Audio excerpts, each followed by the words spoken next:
Repair Clinic makes fixing things easy. With millions of replacement parts available on our website and the help you need to do the repair yourself. To replace the warming drawer gasket on your electric range, pull out the warming drawer and remove the old gasket by detaching the retaining clips from the slots in the frame.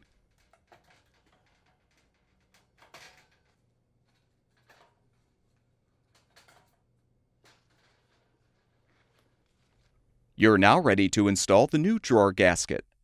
Starting at either the left or right end, snap each retaining clip into its respective slot.